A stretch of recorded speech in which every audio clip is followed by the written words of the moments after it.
I'm a reporter for the Daily Chronicle. If there's one thing that I've learned throughout my years as a reporter, it's that the end of the story is rarely the end of the story. In fact, sometimes it is just the beginning. This is a story that was the beginning for me. Although we only met for a brief moment and there was only one word exchanged between us, my life was changed forever.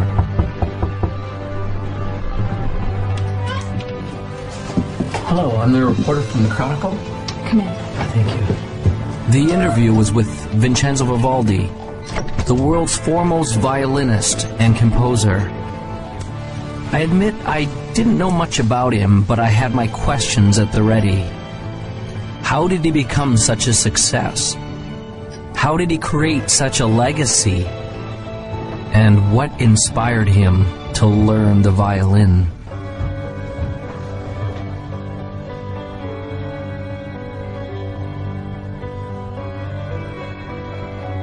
I felt as though I was stepping on sacred ground when I entered the old man's room. I could feel that his time to depart was drawing nigh.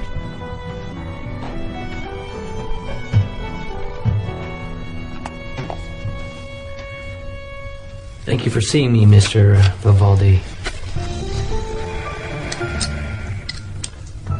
For our readers, what would be the one key factor in achieving all of your great and grand accomplishments?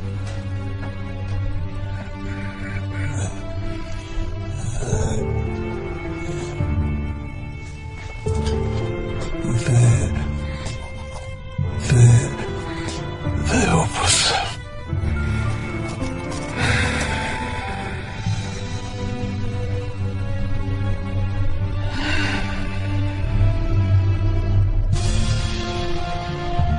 Those were the last words he ever spoke.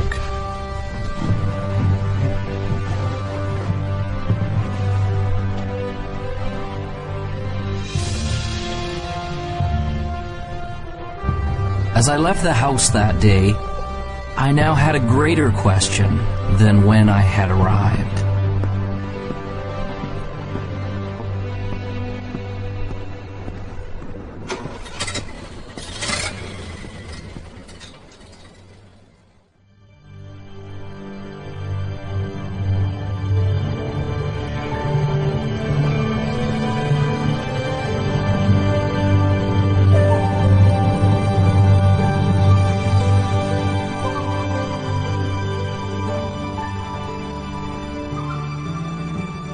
The Opus is a composer's greatest work, and the Opus is about us becoming the most amazing, magnificent, extraordinary human beings that we were meant to be. You and I are here to do magnificent and magnanimous things. You're here to create, and you're here to contribute, and you're here to connect at a high velocity. Everybody deep inside has a dream and a vision and a calling and an inspiration that they're here to do. Anyone can do this, and it almost sounds cliche. Everybody says, oh, you can be whatever you want to be, you just got to have the dream. And all of that's true. Unfortunately, it has become cliche, and people have stopped listening to it. The best way for you to predict your future is to invent it. It's up to you.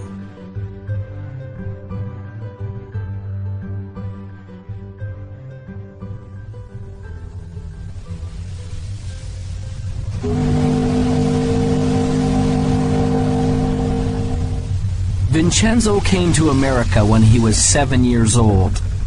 He came from the old country, Europe. When he got on board the boat that would take him to America, he had no idea he was about to encounter two things that would change his life forever. One was a new country. The other was a teacher and a violin.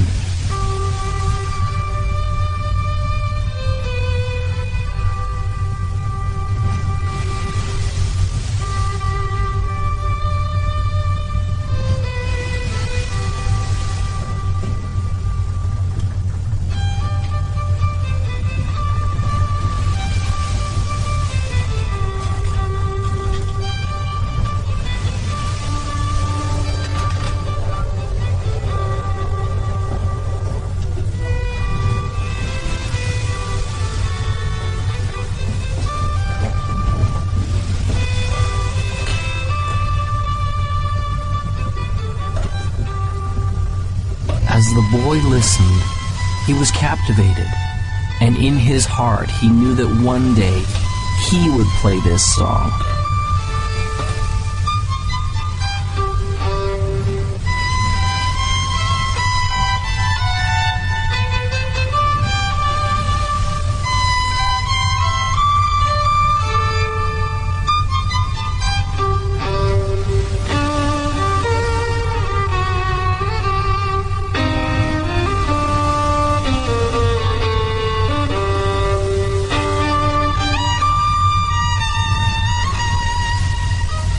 Vincenzo said that he wanted to play like that one day. Do you really believe that? Do you really believe you can? The old man asked. The young boy replied, yes. That is the key to unlocking your opus. The old man smiled and told him that he had just begun on the road to becoming great. He gave Vincenzo a notebook and told him to write down exactly what he wanted and to keep the book with him always. Vincenzo wrote that one day he would become one of the greatest violinists the world had ever known. The old man put his hand on the boy's shoulder. When you get there, don't stop. Remember, your opus isn't what you do. It will be the legacy of what you've become. Vincenzo did not understand.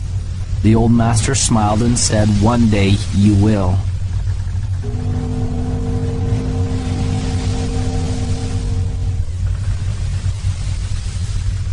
As Vincenzo left the old man, he was grateful, for he had been given a great gift. And although he would never know the man's name, the man had changed his life forever.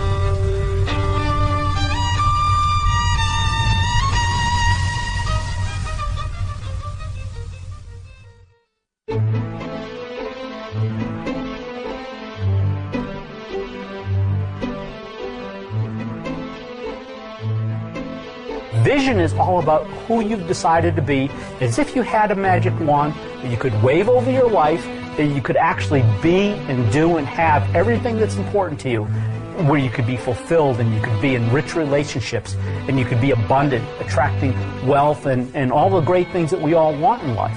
You know, you can start your, if you will, your path at a very early age or start it much later in life. I don't think it really matters when you start. But I think what you should trying to be thinking about, looking for, is something you just love to do. Something that really gives you energy. You've got a passion, and that you feel you can commit yourself to. Some people get into vision and purpose, and they make it so huge, or they think it has to be so big, that they scare themselves and they almost freeze themselves. They don't come up with anything. Your vitality in life is directly proportionate to the vividness of your vision. And when you have a clear vision, magnetic things occur, and you draw into your life amazing synchronicities. People, places, things, ideas, and events start to synchronize in your life to help you fulfill your vision. The law of attraction just says that anything we think, feel, say, and do, we attract to us. So we're always creating through what we're putting out in our thoughts, our feelings, our words, and our actions. A very common misconception about the law of attraction, people learning it, is that it's all about positive thinking, and it is not. Positive thinking is obviously, probably more beneficial than negative thinking, sustained negative thinking. But positive thinking can mean just that you're thinking about things that would normally make a person happy. But if you're not truly emotionally involved with your thoughts, you're not really having an attractive power. In other words, if you're visualizing a car, you're visualizing a house, you're visualizing lots of money, or whatever your version of success is, but you don't have any real feeling about it, that is in alignment with that. In other words, if you don't feel positive about those thoughts, you're actually not attracting anything positive. It's the feeling that powers our thoughts. The Institute of Heart Math, which is the most widely recognized research institute on the heart, has shown that our hearts have an energy field around them that's 5,000 times more powerful than our brains. So this is the real power source for people. And when we want something from our head, it can only go so far. But when we power it with the feeling in our heart, the feeling of knowing that I can get it, the feeling of love behind that thought, then we are moved to the inspired and far beyond what you ever thought you could. It is okay to believe in yourself. Start now. Start today. You are the greatest you that will ever be.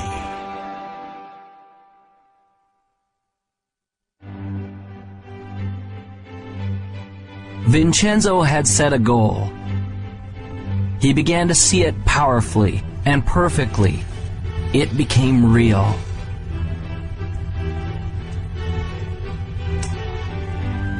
He experienced it in his mind and in his heart. He was living it vividly as though it had already happened.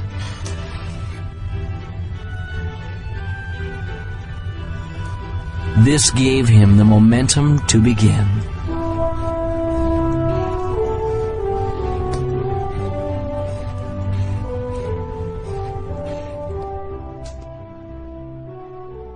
I think that the only way you can get to your goal is by having a clear vision. And I feel that that clear vision doesn't necessarily come from your head, but that it comes up from inside of you.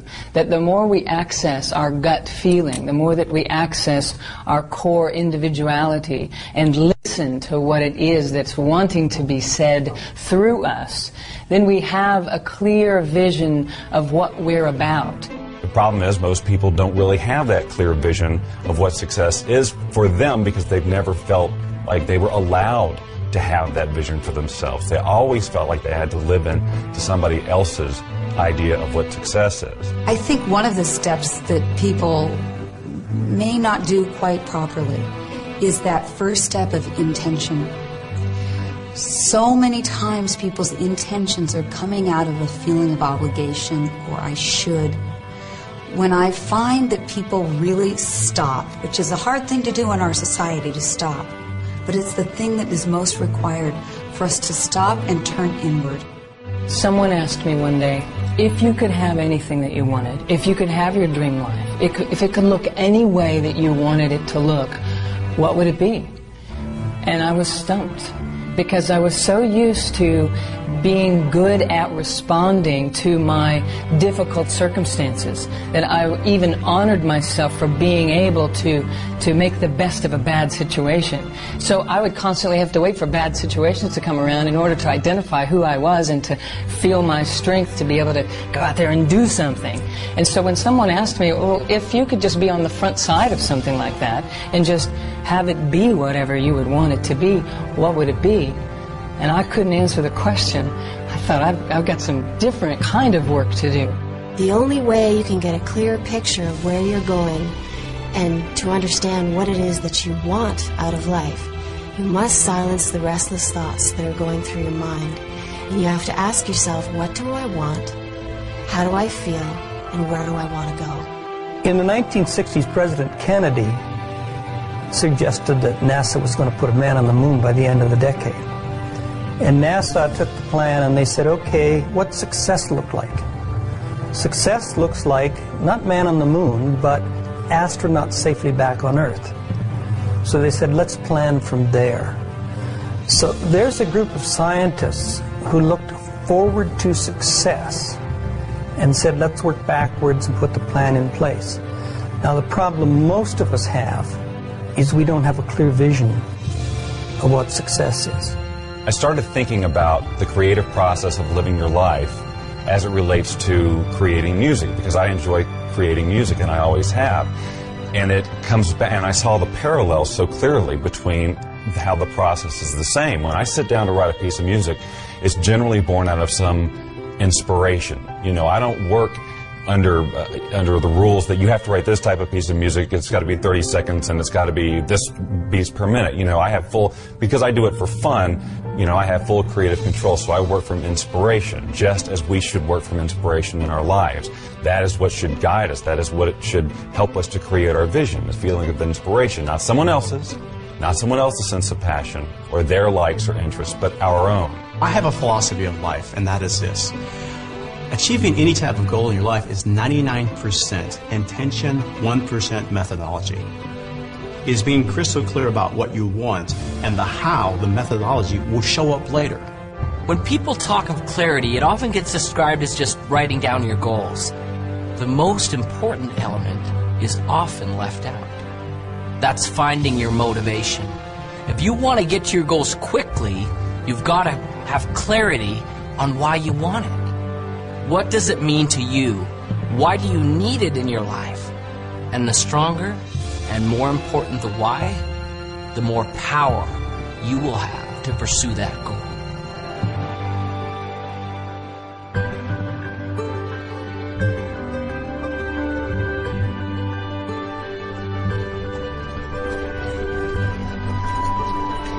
Finally, the opportunity came for Vincenzo to have his violin. The moment he saw it, he knew that he had to have it. A loving mother felt the same way.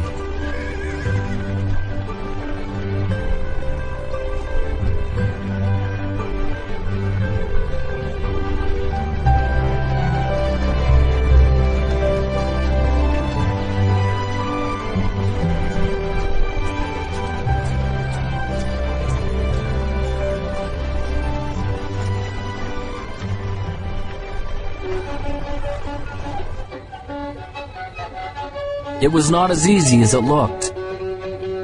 But Vincenzo had made a decision and a commitment that he would learn to master this instrument no matter what.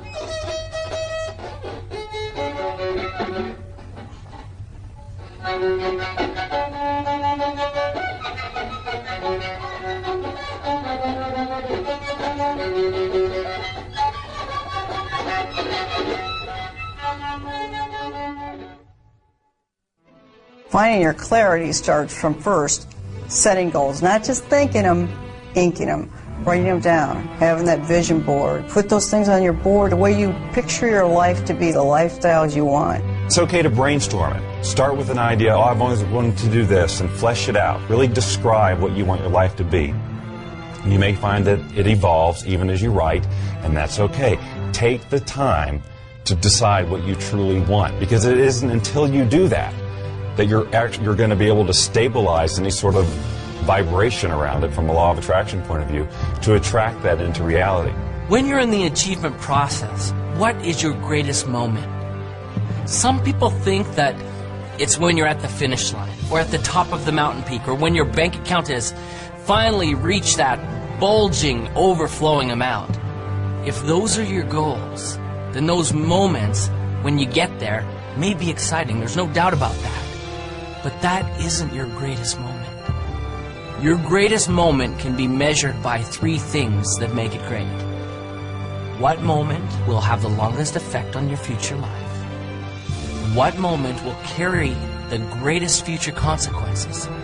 And which moment will have the farthest reaching impact on you and those around you? Your greatest moment, therefore, becomes the moment that you decide. Decision changes everything.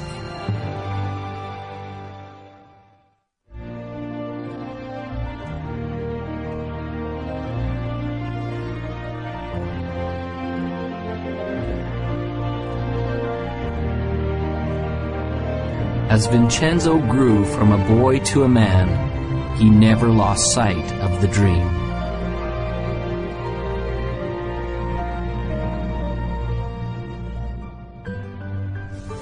Vincenzo worked and saved his money to pay for lessons for his violin. He's doing it again. Thinking about everything except what he's supposed to be doing. There were those who told him that his dream was impossible, that it could never be achieved. Still believes he's going to be famous.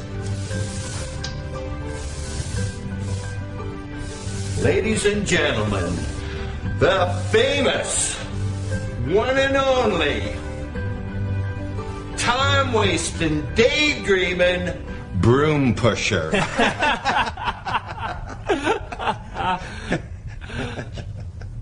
But he remembered the words of the old master on the boat. Do you really believe you can? That is the key to unlocking your opus. Vincenzo! Sweep the floor, boy! Sweep!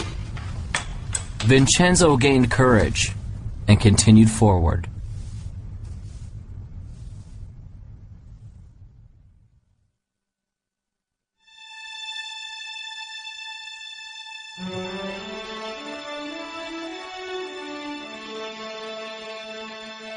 How do I get started? You just get started.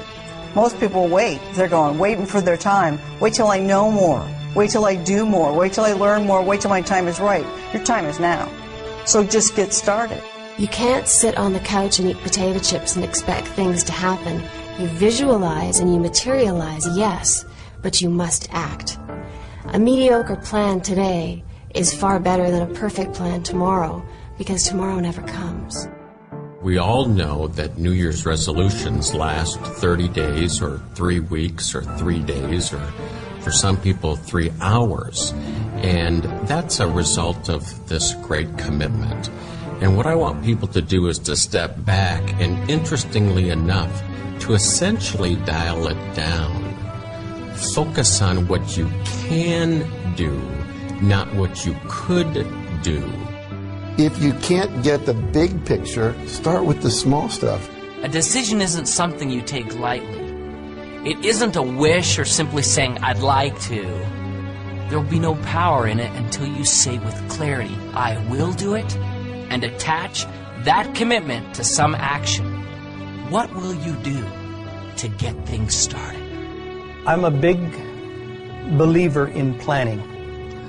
Partly because my first career was in the television industry. And if you don't plan a program, you're asking for a disaster. That's not to say that you set a plan down that's absolutely rigid. But you put a plan down that you can then change and adjust as you need to when you're going through the production. Same thing with the writing of the music. I start with an end in mind in terms of how I want to feel. But I don't have every note already written in my head. That's what makes this process so fun and creative. Because the minute you feel like you have to go here because that's where you said you were going to go in the first place, the song has to sound like this because that was my original vision, you cut off all sorts of possibility. You don't have to know everything before you get started. Top achievers never have all the answers. And they also don't wait for all the answers to come until they get started. They just get started. They don't let questions paralyze them. They understand how to face the unknown and have the courage to do new things without all the answers. They know that the answers will come, and they adjust their course with each step forward that they take. Most of the answers come in the action, not in the calculating. You've got to learn that too. When you're up against the unknown, remember this phrase. Top achievers are not perfectionists. They're improvisers. Get started. It's hard to start. It's scary. And I know I've seen in my own life that some people they're just waiting for everything to be perfect. There is no perfect time. You never have a perfect plan. But you need to move forward. If you're convinced and you're passionate, it will develop. Have some faith. It can happen. It will happen. You got to stay positive, but you got to keep moving forward. And you got to keep moving forward knowing you don't have all the answers. I wanted to be a fighter pilot my entire life, but back in 1986 there was an experience which pretty much dashed my hopes up against the rocks. Back in 1986, the movie Top Gun came out, and you'd think that would be a source of motivation for me, but really what it was everybody else at that point now wanted to do the same thing that I wanted to do. Everyone wanted to become a fighter pilot because they all wanted to be just like Maverick. And what I knew back then was I was a pretty average guy. I knew that the people who were ahead of me were smarter, faster, they were stronger, and I thought, man, I'm not going to be able to do this anymore because all these people now want to do what I want to do. You know, we're being honest here, so I'll just tell you, I mean, I failed kindergarten. And I don't know if you know what it takes to pass kindergarten, but you basically need to be able to stack blocks and not eat glue, okay? I mean, that's pretty much about it. So I failed kindergarten. I know that I'm a pretty average guy, okay? And I look at all these people who are ahead of me, and I'm thinking, man, there's no way I'm going to be able to make it. But, you know, I followed through with my dreams, and I pressed on. And what I realized through that experience was that I may have been in the 5th percentile on the bottom, but the 95% of the people who were above me never took any action. Often people have a great idea, and they get excited about it, and they go, wow, I'm going to go do this. But you know something? They don't do it. They think about it, they get excited about it, maybe for an hour, maybe for a day, maybe even for a week or a month, but it dies. They don't take action. They're really not committed. They're really not passionate for it. It's like a passing idea.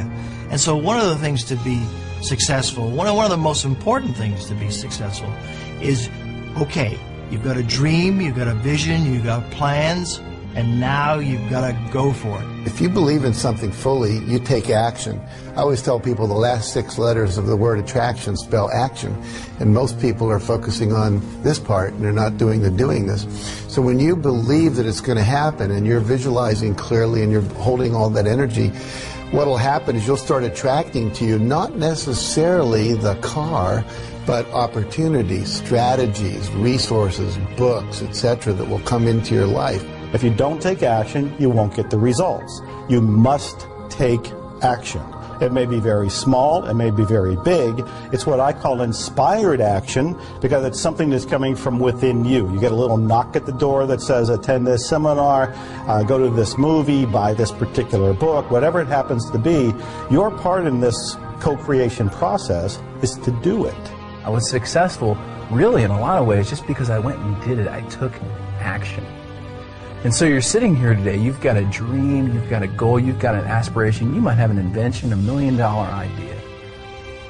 And what's sitting between you and the execution of your dreams can be simply summed up in this: take action, implement. You grab the bull by the horns, you put the throttles up in afterburner, you live your life at the edge of the envelope, and you will be successful.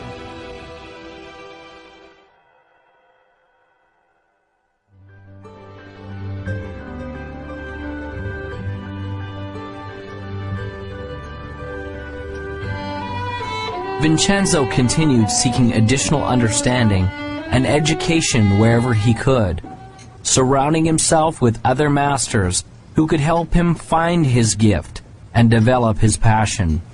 This required effort and work.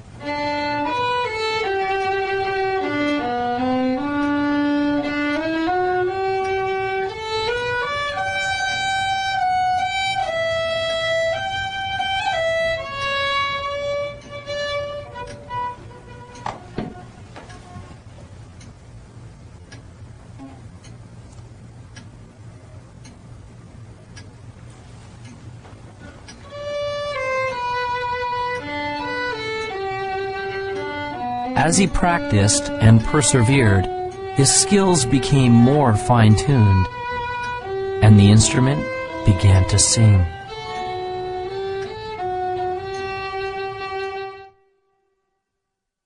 Whatever you want to do, whether you're an athlete, whether you're in business, whether you're a pilot, if you want to be successful, there are heroes, there are masters, there are people who have been successful before you who will be willing to teach you how to get where you want to be. You don't need to fly solo in this life. If you have any goal that you want to achieve in your life, the first thing I would invite you to do is surround yourself with people who believe in what you do. And sometimes those people, they're not your family, they're not your friends, they're not your coworkers. You actually have to create that. You have to create your own, what I call your own mastermind, your own board of directors of people who will support you. My adage is that if I'm ever in a room with 5 people, I want to be the dumbest one in the room. I don't want to be the smartest guy in the room. I want to be the dumbest one in the room. If I'm the smartest guy in the room, then I'm not listening to anybody. Then I think I already know it. Then I think they're not capable of teaching, training, sharing, or giving me anything of value. But if I think I'm the dumbest one in the room, then all 4 of them are brighter than I am. And I can learn from any one of them. And what that causes me to do is to shut up and sit down and get a chance to learn, because most of us are talking so much, we aren't listening. I like the idea of modeling other people's success up until the point where you reach something that, hey, this isn't me. It's not me to model this guy like that. Because if you try, it will not work. You'll send out this really weird field of resistance and things will not work for you, no matter how successful that other person is. So I model lots of people, but not one particular person. I will look for things that they do and then say, I can incorporate that into my plan for sure. This guy over here, no, not so much. This is where I leave him and go to somebody else.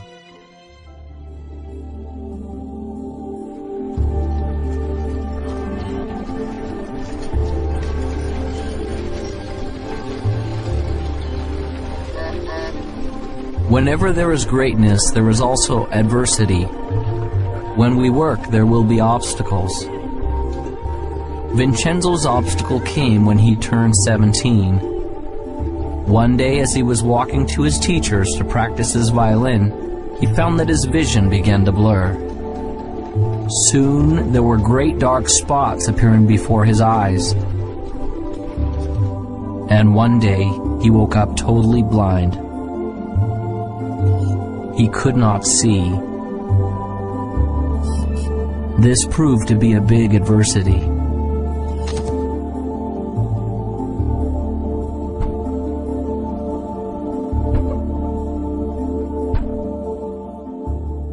On March 10, 1981, I thought I had the world by the tail.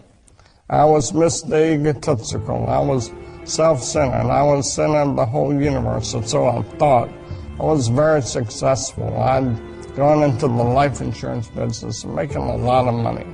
Had a nice home, had a nice car, had a wife. You know, I was living the American dream, and so I thought. And then I went and bought myself an airplane. The next day I took off in that airplane for a little pleasure trip just to check it out. Then in that day, my whole life changed. I had a power failure.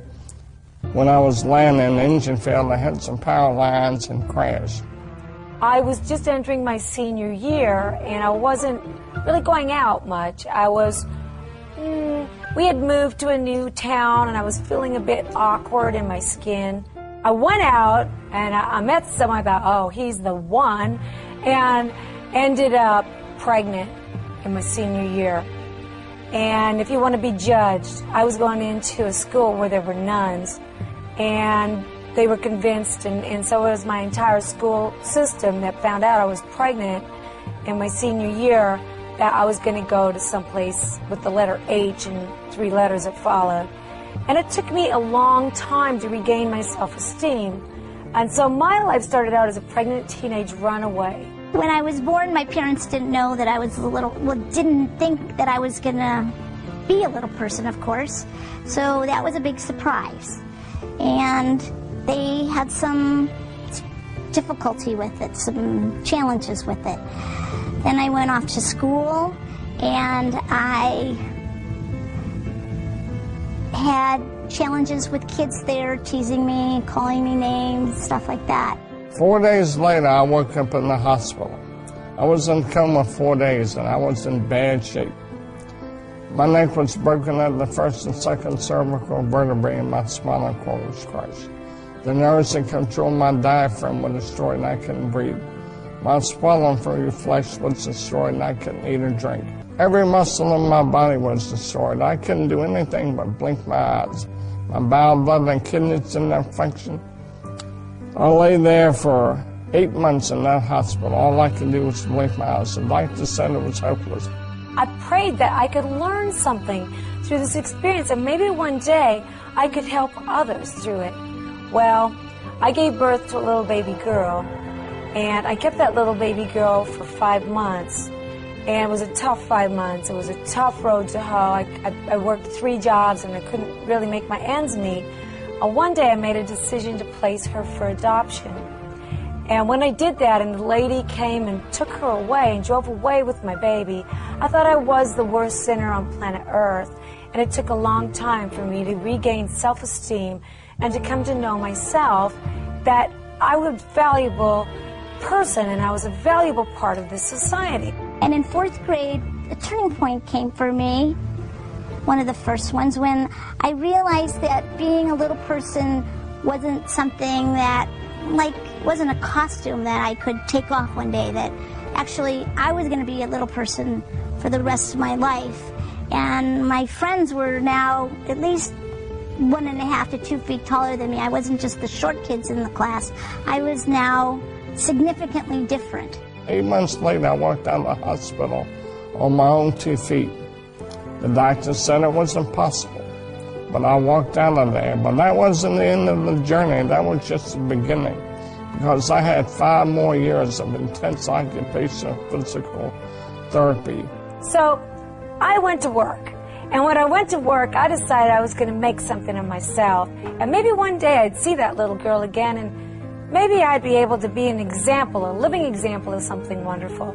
One day I was sitting with my teacher for spiritual and personal growth, and he said to me, you know, Peggy, I noticed that you spend a lot of time in this fantasy that one day you're going to wake up like an average-sized person, or as an average-sized person, and all your problems are going to be gone. But that's not really so realistic. And I bet your success level would be much higher if instead you focus on the things that you can change. The things like your attitude, your beliefs, your connection to spirit, all those kinds of things. So that was a turning point for me, and I actually looked at that and I was like, oh my God, I'm believing in this fantasy. And I had to come to terms with the fact that I had to accept that I couldn't change my outer size. But I saw that I could change my inner size. See, it didn't matter what the doctors thought. It didn't matter what the medical profession thought. It didn't matter what other people thought and believed. What really mattered was what I believed. See, a lot of people think, well, I can't do this, I can't do that, because everybody tells them they can't do that. And I tell them it doesn't matter what other people tell them, it matters what they think. Well, last year on Mother's Day, now we're talking 27 years after that day when that lady drove away with that baby, I got a call from guess who? My little daughter, Jackie. And she said on the telephone, could I call you Mom? That was huge. That was huge for me. And I don't care what happened to you in your life. Someone told you you're a sinner and you're so down and out that you think you're nothing and you're a nobody. You're a somebody. You find it within yourself and you get up. Pull yourself up by your bootstraps. You get out there and do good works. Jackie and I have become real good friends today. And I thank God she's a valuable part of this life. You know, I barely finished high school. Today I sat on the Harvard Women's Leadership Board. I have gone from the depths of darkness to the height of amazing, amazing joy and even ecstasy. I always say that I used to cry every day out of sadness. Now, I cry most days out of joy.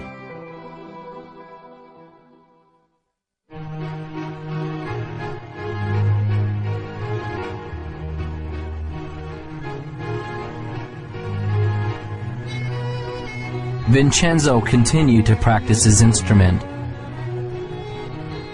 but it was much harder now. The music didn't come as easily. Often the notes didn't sound right. Often the people near him told him he was failing. He began to feel like he was failing.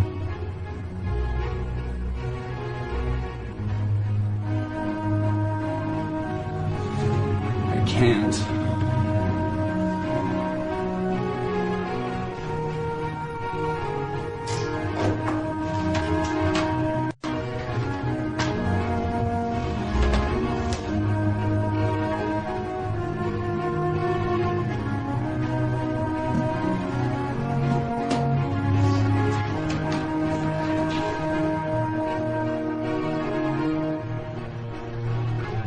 Vincenzo had given up.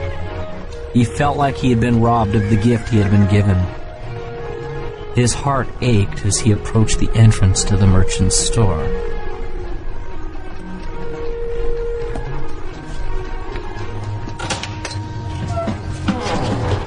Vincenzo! What a surprise. What brings you here? I'd like to sell my violin. Those were the most painful words that he had ever spoken. Are you certain about that?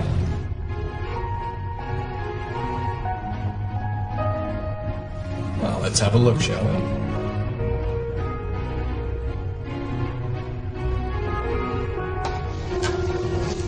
Oh my. Isn't this the same violin I sold you many years ago? And you want to bring it back to me? Yes, I do. Well, I'm certain you've kept it in a fine condition. But I really have to know that it works. So, would you do me a small favor, Vincenzo? I wonder if you would play a little bit for me, Vincenzo. I don't have my music with me. Sometimes we don't need sheet music. Sometimes music is in the soul. So, this one's for me. Reluctantly, Vincenzo took the violin and, placing it properly in position under his chin, he began to play.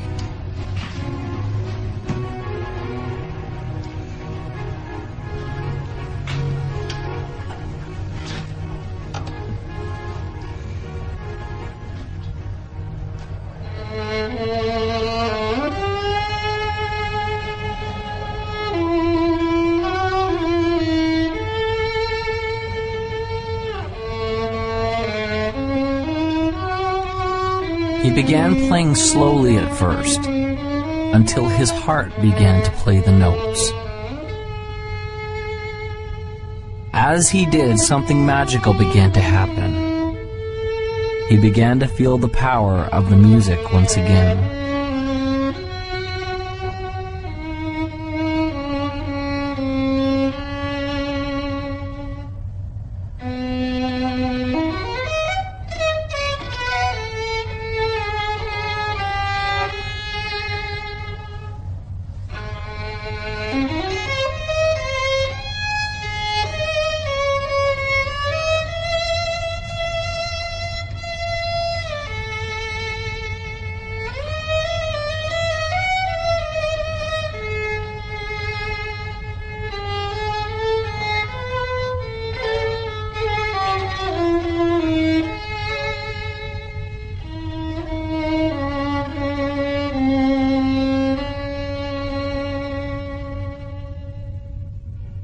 When he had finished, a change had taken place, and there was hope.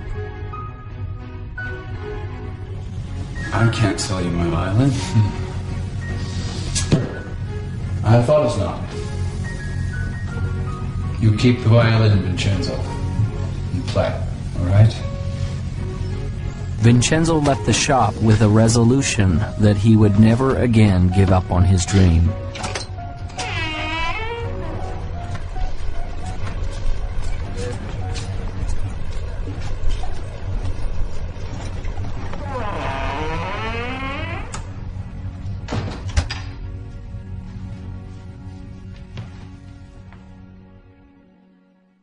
Everybody experiences failure, and if you haven't, it's just because you haven't done anything new. Because everything new requires failure. It's just a fact. In education, there's a term designated for new learners. It's called the J-curve, a J. When we start, we may begin here. As we begin to implement the new experience or information in our life, we initially struggle, or perhaps even fail. But as we learn the lessons from our failure and are persistent, we become competent and very successful with our new lessons or experience. And as we get competent, things go up dramatically. That's a J-curve. Most things in life come to us that way. So as we encounter feelings of frustration, we need to understand that it's normal, and we will get through it if we persevere. There was a software executive who made a huge error, costing the company millions of dollars, and this is a true story. Millions of dollars at this one mistake or one failure he had made. So he went in, he was called in to see the chairman and the CEO, And of course he brought his resignation letter, and he handed it to the chairman, and the chairman said, what are you doing? We just spent millions of dollars educating you. You can't leave us now. Now, not every employer is going to be that compassionate, but the universe is. Every one of us gets rejected, and what you and I need to do as individuals is reject rejection. Make yourself rejection-proof. When Jack and I started Chicken Soup, we spent 3 years writing it, and then we tried to sell it. We went to New York with a great agent, and 33 publishers all said, hit the road, Jack. And then we went to the BEA, Book Expo of America, and we went booth to booth to booth to booth, and 144 people, sum totally, said, buzz off, you guys, that's sappy little stories. They're never going to sell. They're too nice. The secret word that every winner knows is called N-E-X-T, next. You're going to meet obstacles. You're going to see adversity.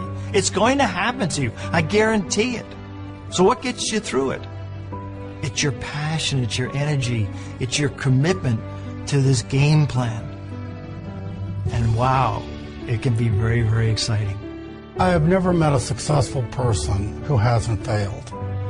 Never. Not in the course of my lifetime, not in the course of my reading, not in the course of my studying, not in the course of mankind. Have I ever met a successful person who hasn't failed? Now, the difference between successful people and people who are unsuccessful, because we all will fail, is successful people learn how to deal with failures. They learn how to accept it and embrace it and understand it and learn from it. And it doesn't become a negative to them. It becomes a learning. It becomes an education. It's a tuition they paid for the education they got. You get a challenge or something you think is a setback. It's only a setback in your initial perception, and only when you don't stop and look at how it could serve you. See, the master is the one that takes whatever happens in their life, supportive or challenging, and asks how does it serve them and their mission.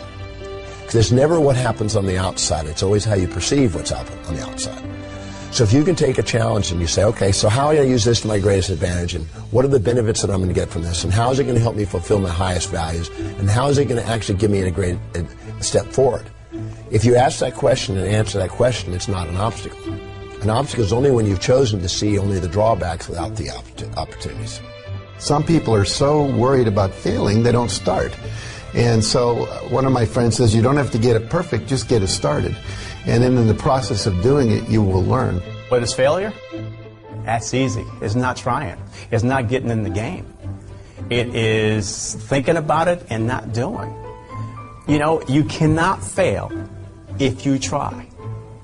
If you get into the game. You know, I like to use the analogy of a missile. When I shoot a missile off of my airplane, all missiles initially, they just come off straight.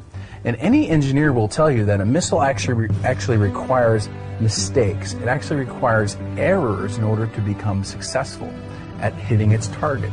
And so as a missile comes off the airplane, if you got a plane that's going in this direction, the missile comes off and it sees that the airplane that you're trying to shoot at is going this way. It sees that it needs to correct that way, and it makes a correction. Then it makes a smaller correction. Then it makes a smaller correction, and next thing you know, it hits the target. The same is true with us. You know, we've all got dreams. We all have a target, and we all have goals.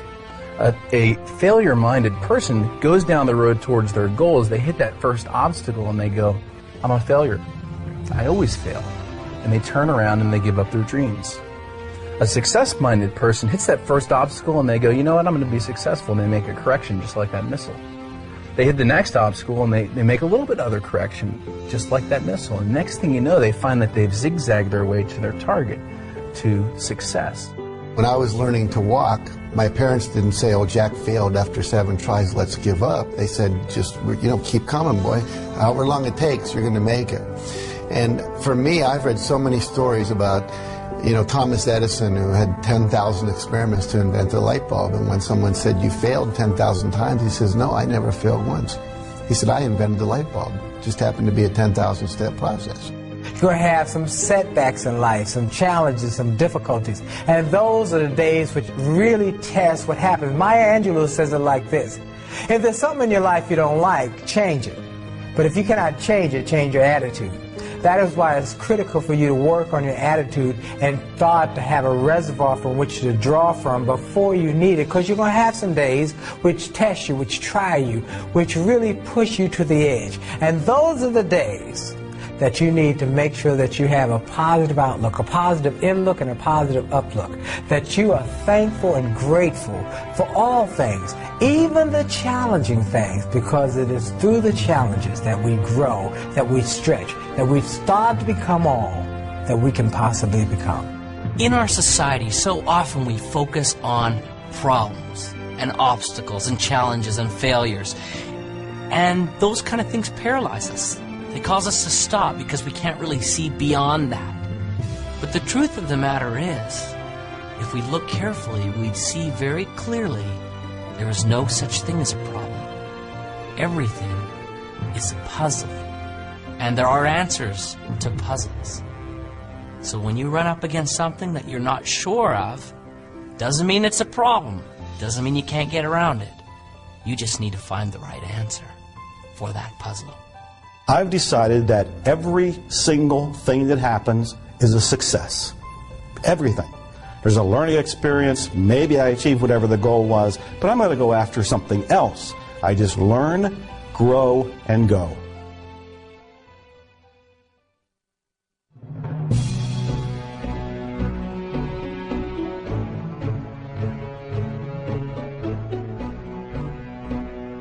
Once you reach a goal, whatever that is, or achieve a vision, and it may have evolved and it may be very different than when you first set out, you're basking only momentarily in that sense of accomplishment. You can enjoy it. Doesn't have to be a letdown, but what you'll find is that you've naturally expanded who you are, who you can be, and you'll have another vision that's even bigger.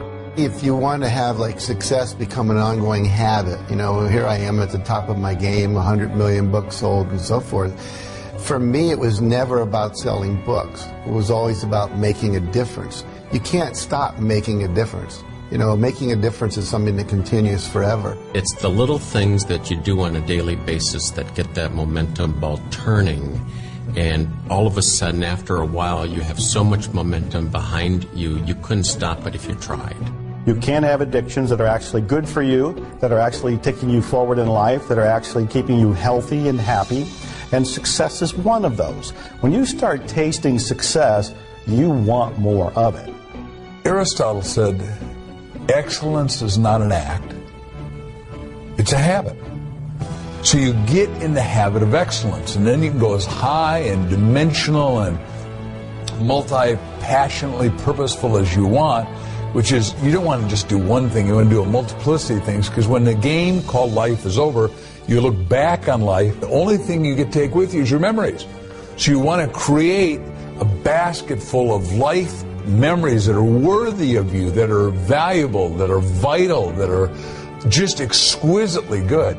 The only difference between people who are happy and those who aren't is their habits. So it's really a very simple thing. It boils down to only one thing. What habits are you choosing day in and day out? And the good news is that every day you get a new choice to pick new habits all day long.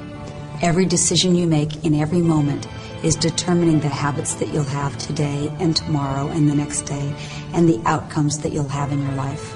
So if you want a life that's successful, choose the habits of successful people. If you want a life that's happy, choose the habits of happy people.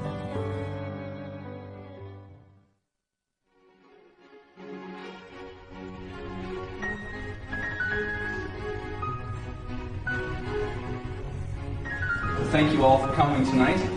It's a pleasure to know you're out there.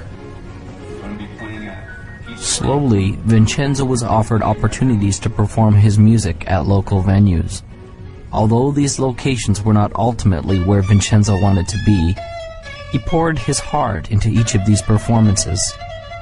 Each of them was a step in the right direction, and he let his passion shine through from the beginning.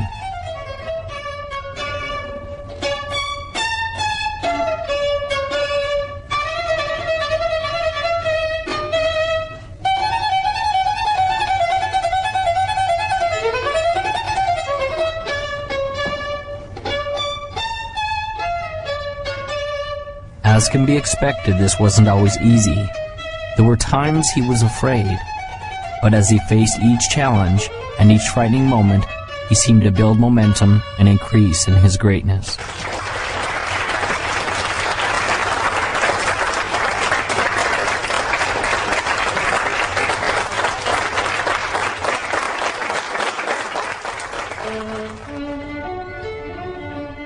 Vincenzo gained a reputation as a passionate musician, and his gift grew. Doors opened for him to begin to play with other masters. Soon Vincenzo was playing in the most grand concert halls of all. His dream to play was fulfilled. His opus had arrived.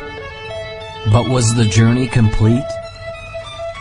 There was the question the old master had asked him that he still yearned to understand.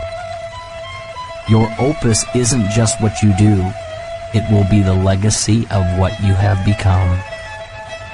Vincenzo thought in his mind often about what this could mean. Was this the legacy of the man he had become?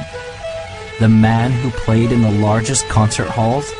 The man who commanded the respect of the other musicians? The man who composed and wrote the grand symphonies? The man who people adored and loved as the master violinist? Vincenzo still didn't understand.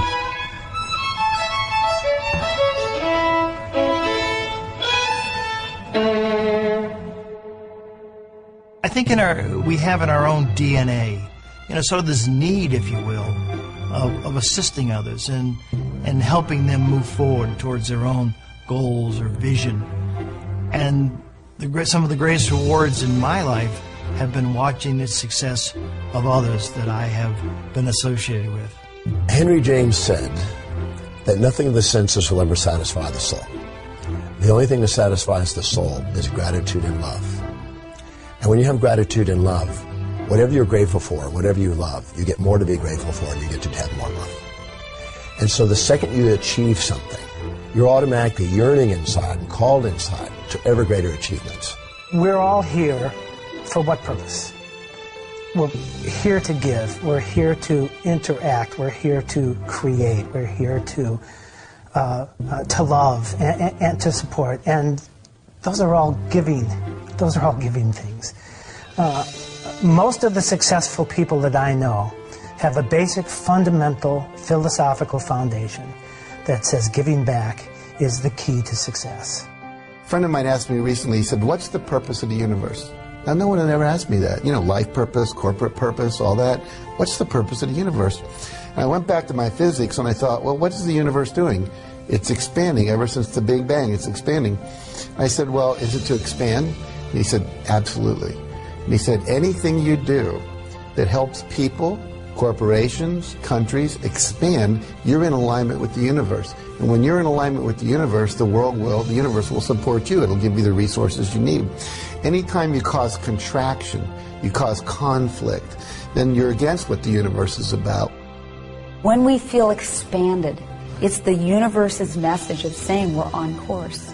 When we feel contracted, it's the universe's message saying that we're off course. So as we're moving along, we always move towards that which is making us feel expanded. Service, there is no higher purpose. It's all about giving back. When you focus on giving, you receive, and that's how the law of attraction works. Ultimately, what we contribute is a reflection of who we are inside. And the more we contribute back to the world around us, makes us more inside. Think of your happiest moments. Got it? I'm confident that it will have very little to do with accumulating wealth, and it certainly wasn't a moment where you were alone in your room watching TV. I'd be willing to bet that it was a moment where you did something for someone that they could not do for themselves.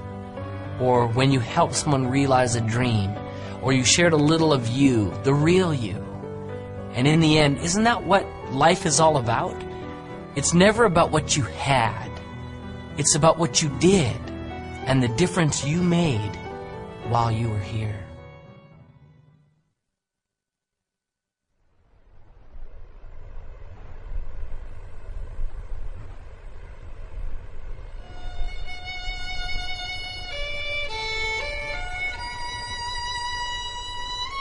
Your opus isn't just what you do. It will be the legacy of what you have become. Vincenzo still didn't understand. Then the lesson came as he was playing his violin in the park alone.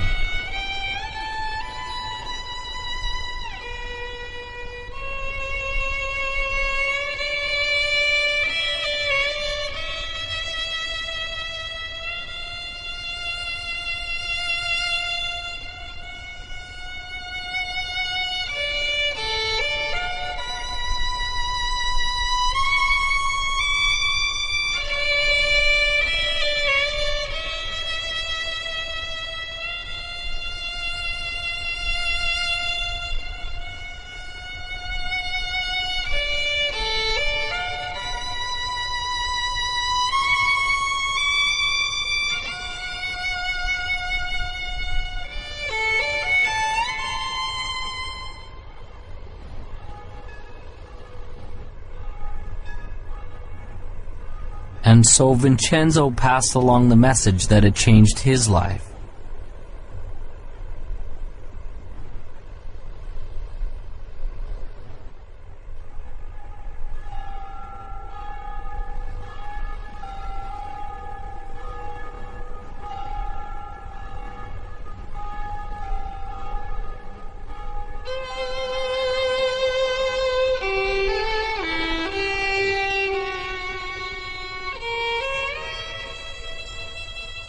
As the boy walked away in the snow, Vincenzo finally understood.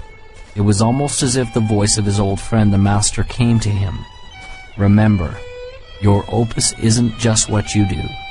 It will be the legacy of what you have become. Imagine, if you would, a hot summer day in the year 1944. Campus, Morehouse College. Dr. Benjamin Mays, the president of the college, sits at his desk. There's a knock at the door. He says, "Come in." He sees the door swing open, and a man and a teenager are in the doorway. He runs to grab the hand of the man, Martin Luther King Sr., Daddy King. Daddy King steps in and says, "Dr. Mays, I'm not going to take a lot of your time. I just came to introduce you to my son, Marty." We call him ML. His real name is Martin Luther King Jr. He's 15. He's going to college here in the fall. Very bright boy. But he's missing something, and I need a big favor. No, I don't need tuition that's bigger than that. No, I don't need room and board that's more critical than that. I came to ask you, would you teach my son how to dream? Please teach my boy how to dream. And Dr. Mays gave young Marty a piece and said, "Young man, read this piece every day, and it'll change your life." And he read it, and it changed his life. And I got hold of it, and I started reading it, and it changed my life. It's so profound, yet so simple. It simply reads, "It must be borne in mind that the tragedy of life does not lie in not reaching your goals. No, no, no. The tragedy lies in not having a goal to reach for. It is not a calamity to die with your dreams unfulfilled, but it is a calamity not to dream. It is not a disaster to be unable to capture your ideals, but it is a disaster to have no ideals to capture. It is not a disgrace not to reach the stars, but it is a disgrace to have no stars to reach for. Not failure, but low aim is sin. You've got to dream big dreams, impossible dreams, dreams that will make a difference, leave a legacy, and a dream that will be your opus, your reason for coming to this planet." I truly believe that all of us are very special. We all have some unique, different, wonderful qualities. We shouldn't compare ourselves to others and say, well, they're so much better. We need to find our own special gifts. And as you find those gifts and you become passionate about those gifts, you move towards those gifts and take action. So if you've been watching the Opus, the time is now to take action. No more praying, no more wishing, no more hoping that great things will happen to you. Move forward, take action, become successful. We are all creating our own opus. We will all leave that legacy.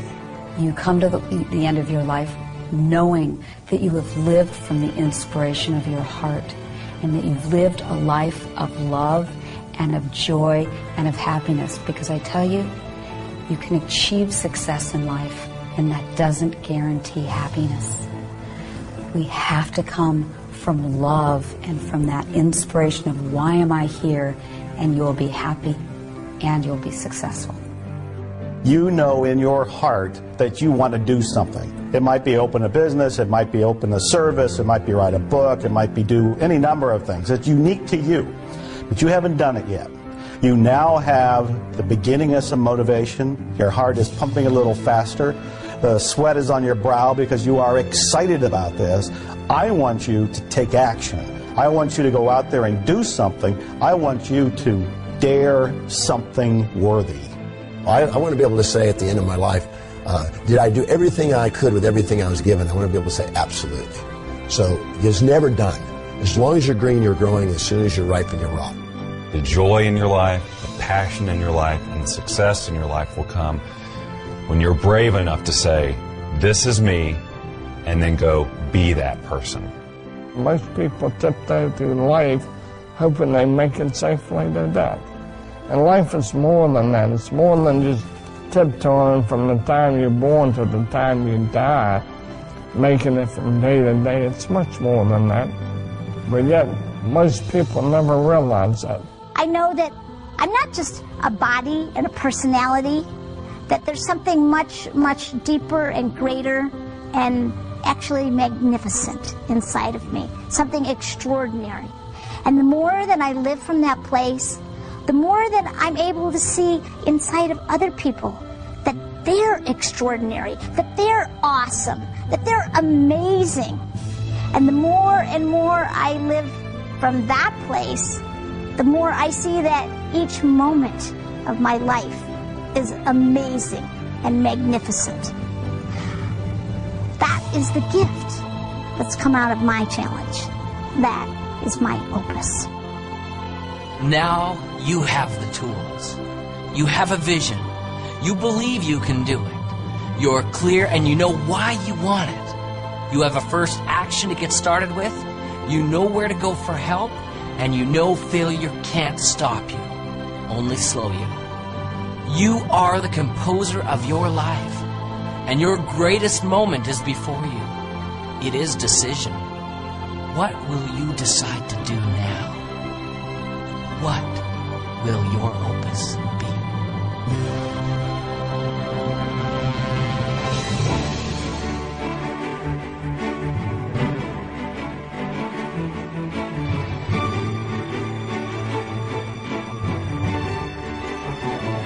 Your opus isn't just what you do. It will be the legacy of what you've become.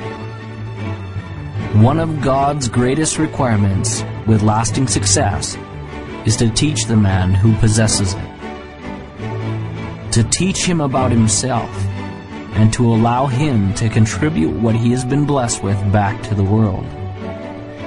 Vincenzo's music was a great gift to all who heard it. But the true gift was in the legacy that he created in another.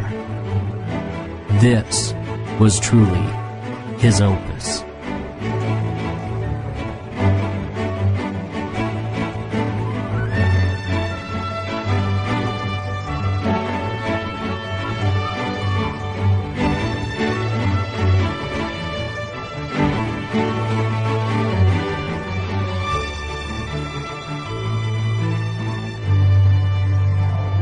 And now, as time passes, there's a question that each of us must ask ourselves.